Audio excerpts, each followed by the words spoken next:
Merci beaucoup de vous joindre à nous. Là, on parle de littératie sur la santé mentale et j'ai vraiment hâte de ça. C'est dans Dr. Rio Gérard est professeur adjoint à la faculté des sciences infirmières, responsable de la pratique professionnelle au sein de l'AHS. Elle a obtenu son doctorat à l'université Queen's, a suivi une formation postdoctorale à la Cumming School of Medicine de l'université de Calgary. Ses recherches portent sur l'amélioration de l'accès à des services de santé mentale et physique acceptables pour les adultes émergents ainsi que sur la prestation de ces services. Ses travaux portent essentiellement sur la mesure, en particulier la validité des outils de dépistage et l'impact de la compréhension individuelle du concept mesuré sur les résultats de ces outils et sur la manière dont les programmes, soins, éducation, soutien sont évalués. Elle dirige actuellement plusieurs études nationales portant sur la validité et la compréhension de plusieurs outils de dépistage couramment utilisés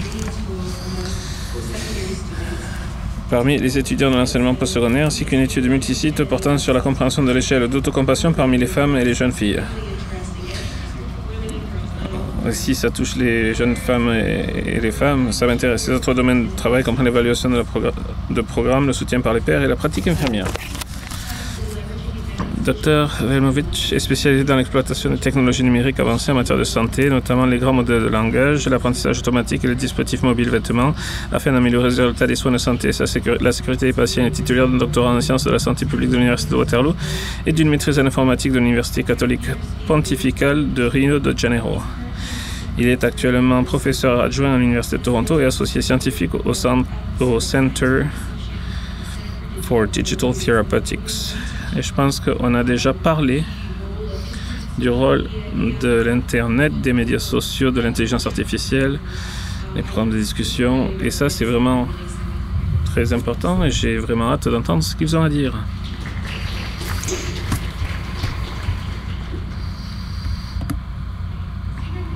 On va voir si je peux travailler.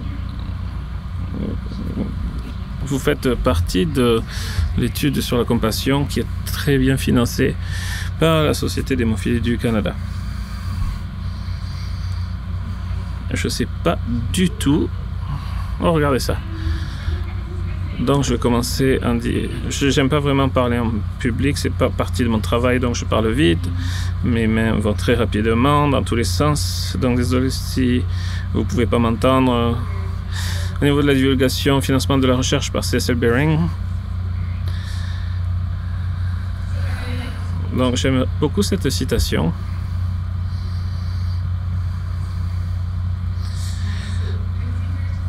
Il est plus facile de dire j'ai mal à une dent que j'ai le cœur brisé. Une des choses quand on parle de santé mentale, c'est que la stigmatisation, quelle que soit la raison, existe, mais c'est difficile d'en parler. C'est beaucoup plus facile de dire en disant comment ça va, de répondre oh j'ai mal à un genou, j'ai mal à la tête. Par rapport à la santé mentale, c'est ce que vous pourriez m'en dire un peu plus à ce sujet. Donc aujourd'hui, je vais donner un petit peu de contexte par rapport à la santé mentale et les personnes hémophiles et d'autres problèmes de troubles. Donc c'est quoi d'abord la santé mentale? Je suis chercheuse en santé mentale grâce à mon postdoctorat. Ça m'a pris longtemps de faire la distinction entre la santé mentale et ce qu'est un diagnostic de santé mentale. On va parler un petit peu des questions qu'on entend. Comment c'est ce que je suis censé faire? Comment est-ce que je fais? Est-ce que je fais ça bien? Moi, je traite avec des adultes et avec des adolescents. Mais comment est-ce que je sais si je m'améliore? Comment est-ce que je sais si je dois parler à quelqu'un? On va aussi parler du soutien, à quoi ça ressemble dans le monde. Avant que je passe la parole à Pedro qui va nous parler du soutien de l'intelligence artificielle. Au niveau du contexte, au niveau canadien, il y a eu un sondage en 2012. Ça a été refait en 2023, mais ça n'a pas encore été analysé. Donc on peut voir que prévalence sur 12 mois, 4,7%, prévalence de dépression sur la vie entière. Ça veut dire tout diagnostic dans votre vie, c'est environ 11%. Les femmes ceux qui s'identifient comme femmes souffrent 2 fois moins de dépression que les hommes, 2 fois plus de dépression que les hommes au niveau de l'anxiété, prévalence sur 12 mois qui est plus basse. Les symptômes d'anxiété, pas nécessairement le diagnostic. C'est un petit peu plus bas que la dépression aussi. Pour les gens qui s'identifient comme femmes, c'est presque 2 fois plus anxieuse que les hommes.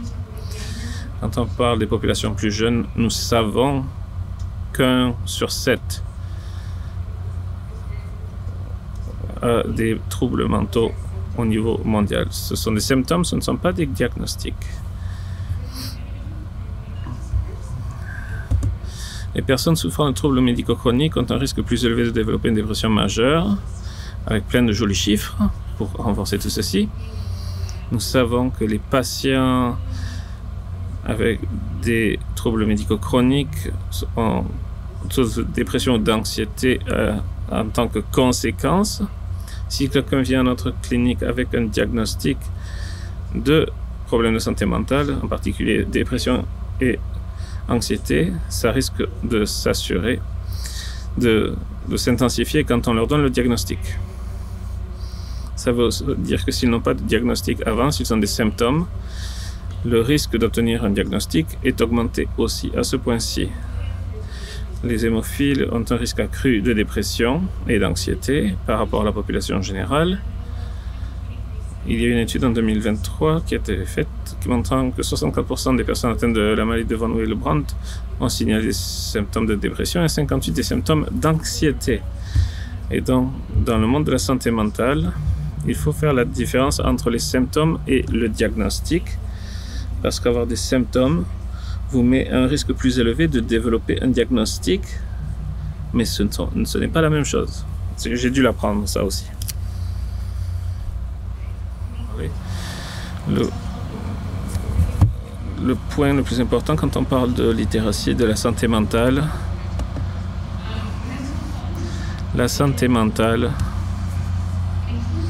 ça comprend le bien-être. Votre santé mentale, c'est vraiment la réponse à la question comment ça va. Alors qu'un diagnostic, c'est quand vous allez voir quelqu'un qui a l'expertise de faire un diagnostic pour vous. Et je vais en parler un peu plus tout à l'heure. Ce que vous devez faire pour avoir un diagnostic, parce que les gens ne sont pas toujours d'accord à ce sujet, mais ce qui est important de savoir, c'est qu'on a tous une santé mentale. La santé mentale, c'est la capacité de s'adapter aux défis auxquels vous faites face dans la vie, que ce soit l'hémophilie, un saignement, des changements de facteurs, devoir appeler la clinique. Est-ce que je peux faire du vélo ou pas? Est-ce que je peux sauter d'un avion ou pas? C'est d'extrême. J'ai quelques patients qui l'ont fait. Donc, c'est juste pour couvrir mes arrières. L'autre chose à se rappeler, c'est que la réponse à cette question, comment ça va, c'est ça va, ça va. C'est pas pire.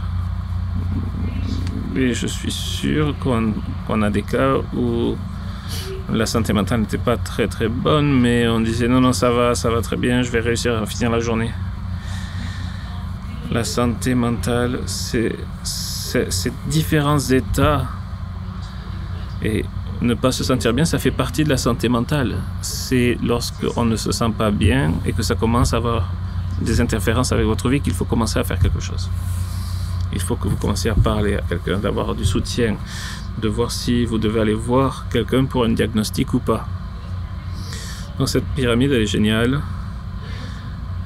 Elle vient d'un projet de littératie de la santé mentale à Calgary. C'est un hôpital à Calgary. Sur ce spectre, de savoir comment je vais. On a quelques journées, quelques heures, quelques semaines où on ne se sent pas bien. La vie est stressante, donc oui, on a du stress mental. Quand on parle de problèmes de santé mentale, ce sont des événements plus importants. C'est là où on dit, ok, on est résilient. Donc, est-ce qu'on s'est parlé à vos ressources, votre réseau de soutien, que ce soit en ligne, ou des amis, un membre de votre famille, ou à ChatGPT? Bon, ça, c'est pour la prochaine présentation. Mais quand on est à une maladie mentale, c'est un diagnostic clinique. Ça exige des traitements venant de professionnels formés. Je suis vraiment pas bon en informatique. Hein. Oh non. Ok.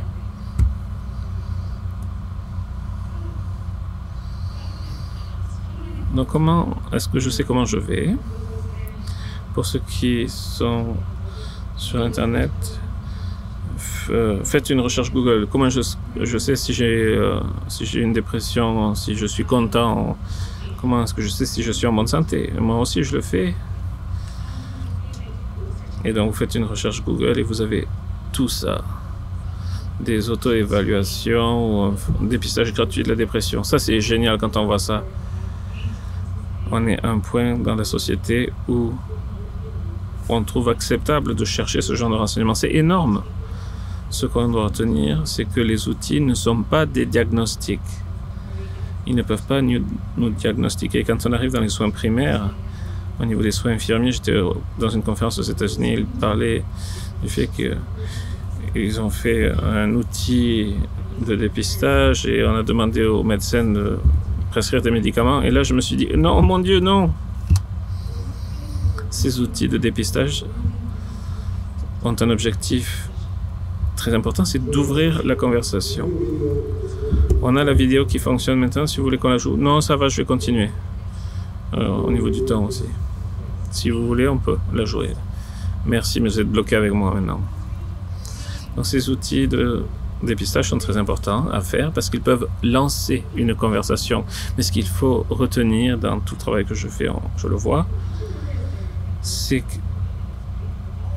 qu'ils sont validés dans des populations spécifiques. Généralement, c'est des hommes blancs aux États-Unis ou des enfants de 10 à 12 ans au Canada.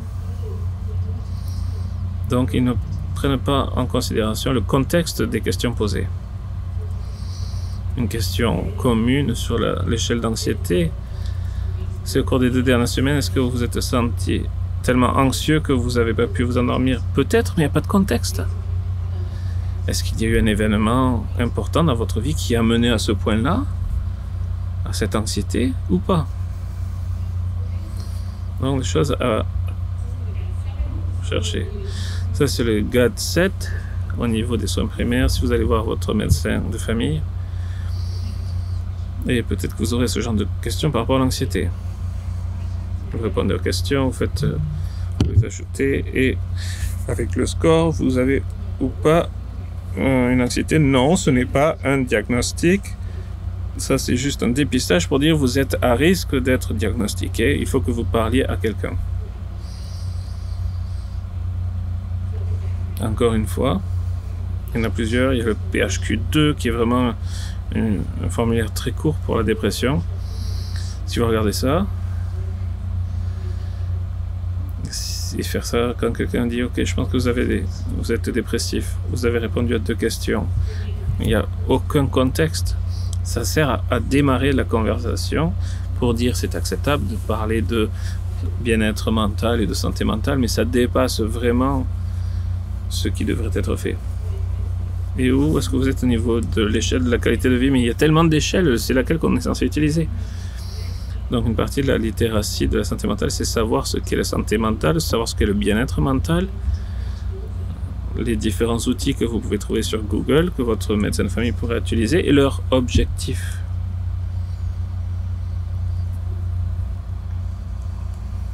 Maintenant, ça fonctionne. Merci. Donc vous avez fait tout ça. Oui, j'ai la santé mentale, je sais ce que ça veut dire, je sais ce qu'est le bien-être mental. J'essaie de voir comment je suis, comment je me sens, à quoi ressemble le soutien. Ça ressemble à ce que vous voulez, tant que vous pouvez y avoir accès. Donc quand on parle de patients, en particulier chez les adultes émergents, ils ne veulent pas nécessairement me parler parce que je ressemble un petit peu à leur mère et je peux agir comme leur mère.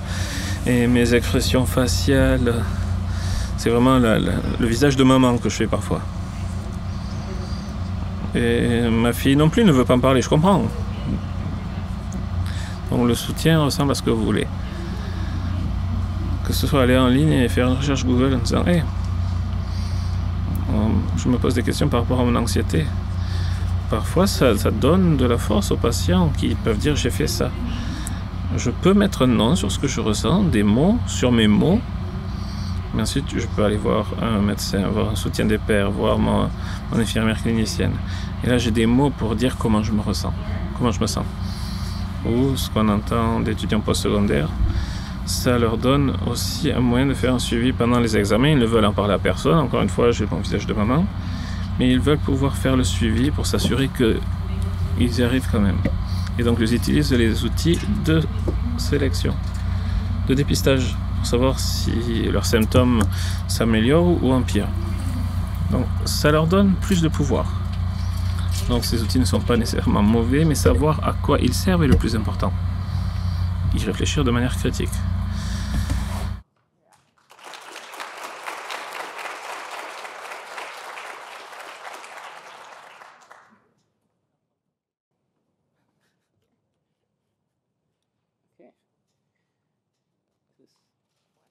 Oh, there you go. All right. Well, hello, everybody. Thank you for having me. It's very excited to be here. Most of my work. Merci, je suis très content d'être là. Je travaille surtout en informatique, mais j'ai un background quand même en santé mentale, donc c'est rare pour moi une occasion de ce genre. Alors, je suis content et j'ai beaucoup appris en écoutant les présentations. Aujourd'hui, je vais vous parler des grands modèles de langage. Je vais faire une présentation et je vais vous parler de comment je vois leur application dans le domaine de la santé mentale. Alors, quand je préparais ce préposé, cet exposé, je me suis dit, je vais aller droit aux sources et je vais demander à ChatGPT de se présenter. Donc, j'ai dit, expliquez-moi en 3 paragraphes, en termes simples, ce que vous êtes et ce que vous pouvez faire. Et je pense que la réponse est assez claire. Donc, je suis un adjoint assistant, je peux parler comme un humain. Dans le 2e paragraphe, il parle du fait qu'il utilise beaucoup d'informations écrites. Et dans le 3e paragraphe, il parle de ses limites. Il dit qu'il peut des fois mal comprendre le contexte ou fournir des réponses inexactes, donc il faut vérifier. Donc j'ai trouvé ça intéressant comme réponse. Donc ChatGPT et les grands modèles linguistiques. ChatGPT, c'est un exemple d'un GML. Essentiellement, ils sont formés en l'alimentant ou par l'entremise de beaucoup de données. Donc, l'algorithme apprend des rythmes ou des patrons, une syntaxe et la grammaire. C'est incroyable qu'il peut le faire et il peut même prédire le prochain mot, le mot suivant, le plus probable. Donc, et ce qui se passe à l'intérieur du système, c'est que le semble prédire ce qui sera le prochain mot. Donc, souvent, les gens vont dire, bon, ChatGPT a fait une grosse erreur. Pour moi, c'est le contraire. Moi, je dis, c'est impressionnant que 98% du temps, ChatGPT n'a pas fait d'erreur. Il fonctionne par prévision. Alors, on peut poser beaucoup de questions qui sont pertinentes au domaine de la santé. Donc, est-ce que ChatGPT a de l'empathie? Donc, je suis allé droit à la source et j'ai dit à ChatGPT que je me sentais anxieux et que je venais de recevoir un diagnostic d'hémophilie et vous voyez la réponse. Donc, il dit, je suis désolé que vous vivez ça. Voici des sujets qu'on peut discuter. Et ensuite, il décrit brièvement ce que c'est que l'hémophilie. Il dit que, c'est une maladie sérieuse, mais il existe plusieurs traitements.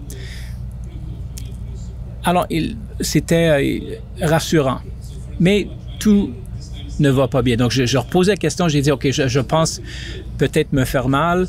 Et la plupart des phrases sont bonnes, mais la dernière m'inquiétait un peu. Donc, le ChatGPT parle de la ligne de téléphonique mais la dernière question, moi j'aurais dit personnellement, j'aurais conseillé à la personne de parler à quelqu'un de professionnel, mais ChatGPT l'invite à lui parler davantage. Une autre question intéressante. Est-ce qu'un ChatGPT est éducatif?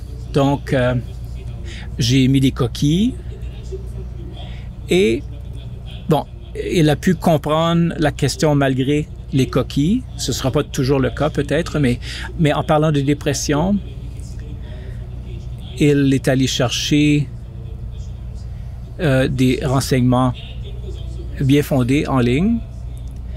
Et bon, j'ai trouvé ces réponses rassurantes. La dépression, c'est pas une faiblesse, c'est une chose réelle, donc vous devrez aller chercher des soins. Donc la réponse est bonne à mon avis, en général.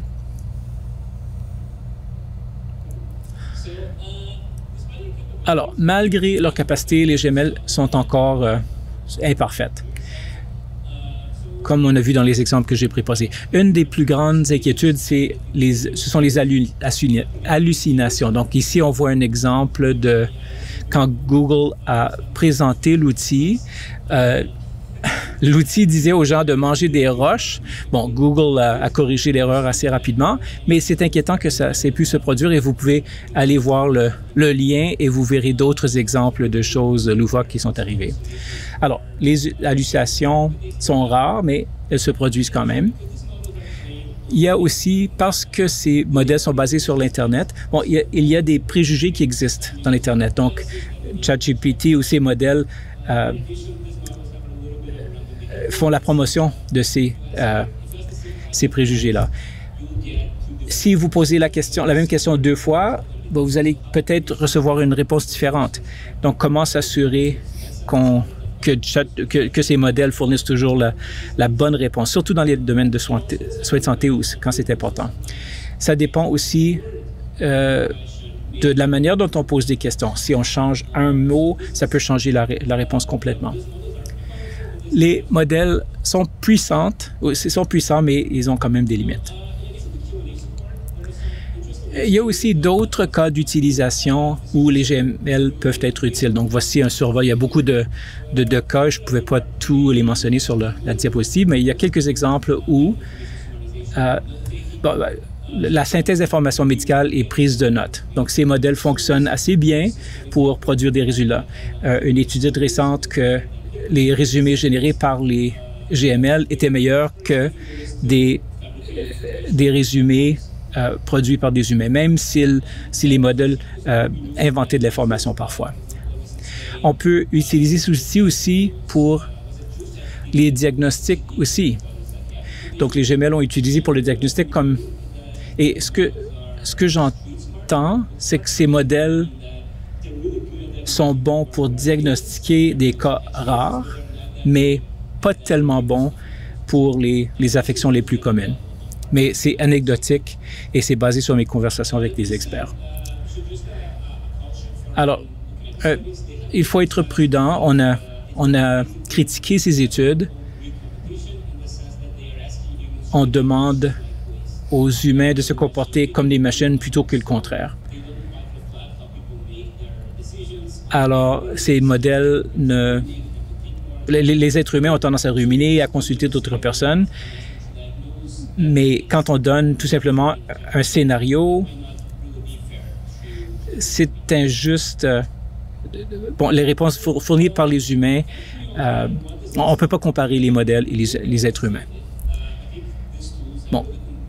Alors, je pense que les GML ont complètement bouleversé le paysage de l'interaction homme-machine. C'est une boîte de Pandore qu'on ne pourra pas refermer. Il faut apprendre à les utiliser de façon intelligente, plutôt que de lutter contre eux. Ça peut aider avec le résumé de données médicales, ça peut aider avec l'interaction avec les patients, ça peut aider les patients qui qui sont en détresse, ça peut aider les gens à apprendre davantage au sujet de la santé. Mais c'est important de se rappeler que bien qu'il s'agisse encore de domaines d'études actifs et on ne comprend pas exactement ce qui se passe, ces modèles ne font que prédire des patterns, ils ne raisonnent pas, ils ne ressentent pas. Ils peuvent donner l'impression de faire preuve d'empathie, mais ce n'est pas le cas. Alors, il faut garder ça en tête. Une utilisation que j'aime, c'est... il y a des gens qui traitent les GML comme des stagiaires bien intentionnés. Et j'aime bien cette idée. Et je vais terminer avec cet article qui a été publié l'année dernière. Les auteurs parlent lorsque les experts prennent des décisions, ils ruminent. Alors, si un médecin parle à un patient, bon, peut-être qu'ils vont retourner chez eux et se demander, est-ce que j'ai fait tout ce que j'aurais pu faire? Et ils vont peut-être appeler le patient le lendemain et y avoir une conversation. Mais c'est pas le cas pour les GML. On pourrait peut-être émuler ou copier ce comportement, mais on ne pourra jamais substituer l'aspect humain. Donc, il faut se rappeler que ce sont des outils. Donc, y a-t-il des questions?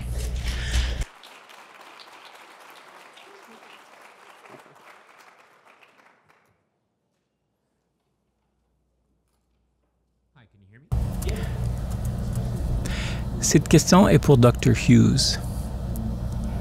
Je m'appelle Adam. J'ai déjà travaillé dans un centre de dépendance et un des outils qu'on avait s'appelait SPRAM. C'était une évaluation de risque pour prévenir le suicide. Donc, ça nous aidait où le patient était rendu. Moi, je ne suis pas clinicien, mais y a-t-il un moyen de mesurer l'hygiène mentale ou la santé mentale de gens qui ont un fardeau de maladie? Où est-ce qu'on en est rendu avec cette question-là? Merci de votre question. Excellente question. Je pense qu'il y a une occasion où il y a certains modèles validés qui parlent de la charge ou du fardeau de la maladie, mais ils ont tendance à être très précis, et axés sur certaines maladies. Il y a certains outils en cardiologie, donc il y a des possibilités. Alors, moi, je pense que plutôt que de réinventer la roue, comment est-ce qu'on peut prendre ce qui a été déjà fait et l'améliorer pour qu'il reflète mieux les besoins de notre clientèle? Et je pense que ça, c'est l'aspect qui manque le plus quand on utilise un outil standardisé. C'est qu'on manque la compréhension du client de ce qu'on demande. Merci.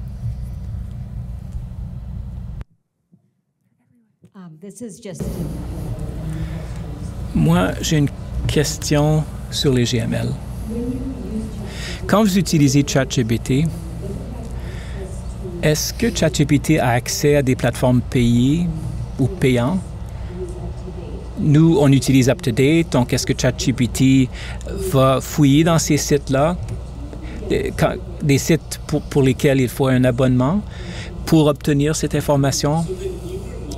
Les modèles plus récents ont accès à Internet, mais je ne sais pas s'ils vont pouvoir accéder à les sites que vous mentionnez, à moins que vous disiez spécifiquement à ChatGPT d'y aller.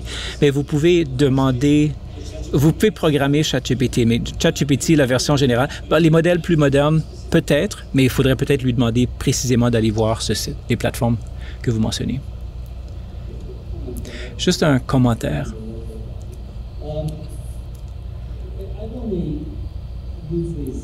Moi, j'ai utilisé ces outils 2 ou 3 fois. J'ai demandé des questions simples et les réponses étaient carrément erronées.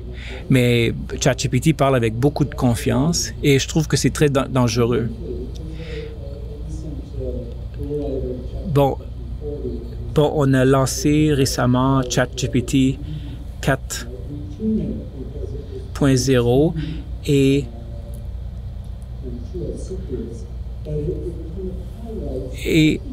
il y a eu des problèmes, on a signalé des problèmes. L'intention de ces plateformes, c'est de vous dire ce que vous voulez entendre. Et moi, je veux pas ça. Je veux pas qu'on me dise ce que je veux entendre. J'en vois pas le but. Donald Trump le veut, mais pas moi.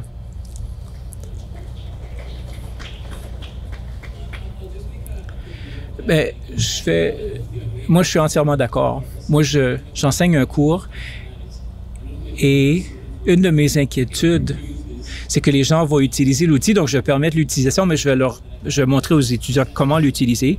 Et j'ai déjà signalé que ChatGPT est très confiant, même. Donc il faut. faut toujours vérifier. Faut jamais accepter des réponses telles quelles, sans les remettre en question ou sans être critique.